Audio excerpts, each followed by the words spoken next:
Привет, меня зовут Айзek. Hello, my name is Isaac, and I'm here to just take you through some of the basic things you need to know when you want to travel outside your country. You know, it's summer and a lot of family people are having their plans just to go and have some relaxation somewhere, maybe in a resort, have any recreation in any different country. But there are some principles, some laid down procedures that you need to know when you want to take a trip. Like you first bought your flight ticket, and after the flight ticket, what do? You have to go to the airport and with your family or kids and other stuff, and you have to leave. But you know there are some procedures you need to go through. First, departure. Departure is the time you are leaving from the airport to maybe another city or another country, and you need to know the time that you are leaving from the airport, because if you don't have the time on your mind that maybe this time I'm leaving, then they can cause some problems, and sometimes it comes with fines because you miss your flight and other stuff, and you have to pay for another fee or money, and you see it's not comfortable. So you have to know the departure time so that you can have a safe flight. Let's go to the next slide. Baggage room. Baggage room is a room where you can leave your baggages or your bags and other belongings there. But you know that make sure for security purpose you have all your baggages or luggages intact, so that you don't have a situation whereby you have your luggages missing and you have to go around searching for your baggages, and this can also cause some stressful situations. Maybe you might even try to say, oh, let me cancel the flight because my baggage, I can't find my baggage and it's something bad. So a baggage room is where you can leave your baggages, and also maybe for a temporal time. It's not permanent. So baggage room is not permanent, it's temporary, and maybe you have some time that you can come for your baggages. Let's go to the next. Now we go to check-in. What are check-ins? Check-ins is where you have to, maybe, for example, maybe your flight leaves at 6 o'clock p.m. So you need to be at the airport like 3 p.m. and you go and you check in with your baggages or your luggages. And when checking in, you should know some items are not allowed. But these are there's a difference between countries where some things are allowed, others are not allowed. So when checking in, you check in with your baggages or luggages, and sometimes you have your passport or other documents checked, and if they are good documents or genuine documents, you have your check-in successfully done, and you can go on with other stuffs. Let's go to the boarding gate. Boarding gate is a place or a terminal at the airport where you have your you have access to go through. So boarding gate is when you have checked in and all documents verified and they are good, and now you are safe to go on your vacation with your kids. Then the boarding gate is a terminal at the airport where you can just pass and board your flight to your next location of where you are going. Thank you. Let's go to the next slide.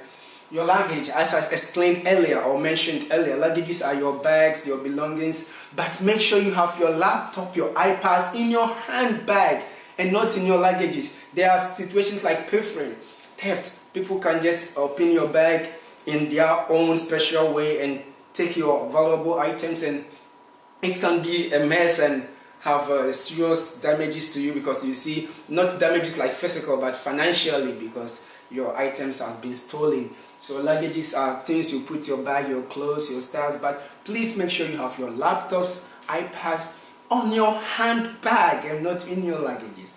Thank you. Weight or overweight. You know, there are some weights that air flights or air operating companies just put outside, like 20 kilos. So maybe if it's 20 kilos, you know that your luggage has to weigh 20 kilos. If it goes beyond 20 kilos, that means it's overweight. So like you have 21 kilos, it's overweight, and sometimes it attracts a fee. Maybe here if it's overweight in Russia here, you can maybe 500 ruble you have to pay because your luggage is overweight, and I think you have to make sure you are within the limit. And maybe for some other reasons you might go have an overweight luggage. Don't worry, you can, if you have the money and the financial support, you can pay and you continue your journey, because summer is a time where you need to have fun, because after a long day of work, I think you need some relaxation. Let's go to the next line.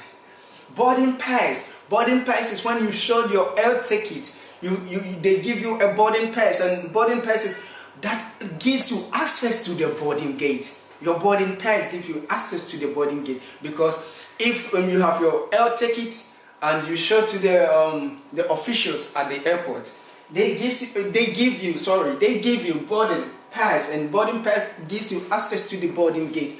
And I think boarding pass is important, and you need to have your boarding pass on you.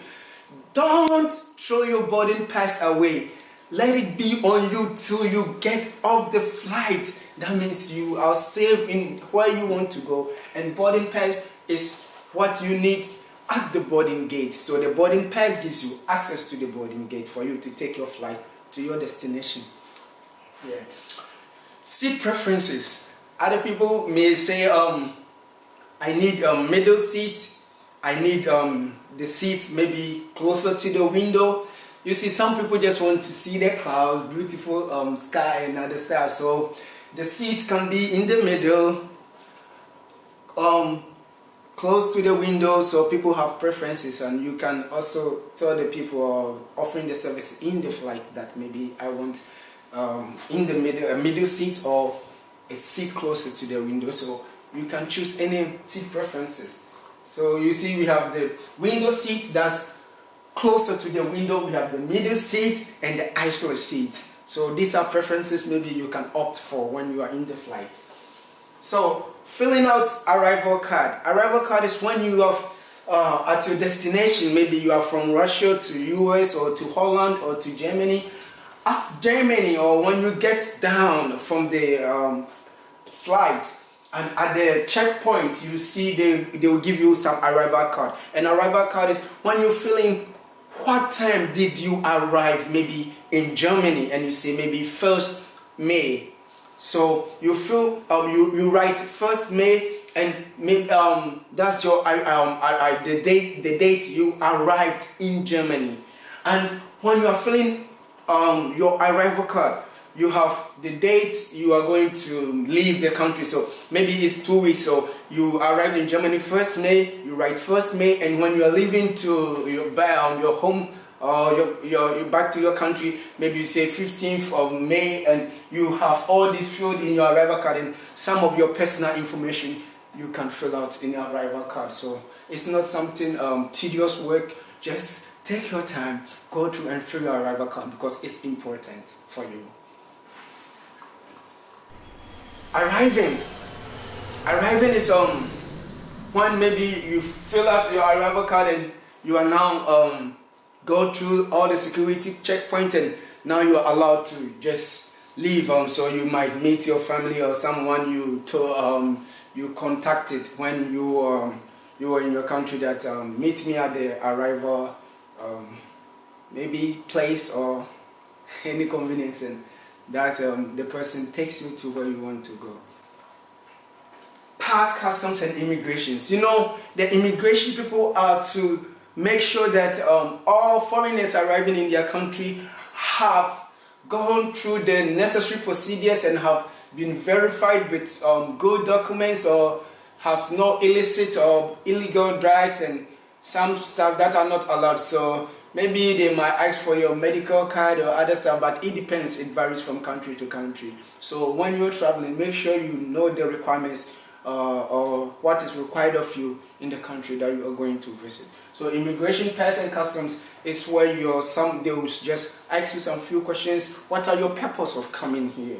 How long are you going to stay here? What's your financial support here? Do you have any other support? And you can also, but it doesn't go beyond some personal questions. It's just some basic and general facts they need to get or they need to know about you before they allow you into their country. So it's not so do you have anything to declare?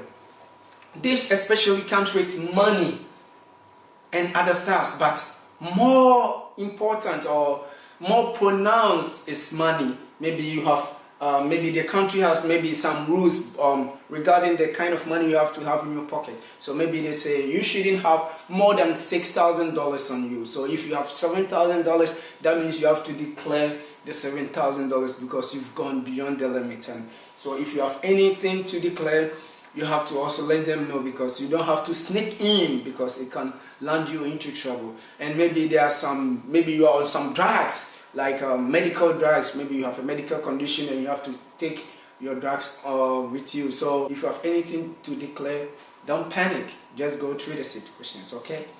Thank you very much. See you again. Bye.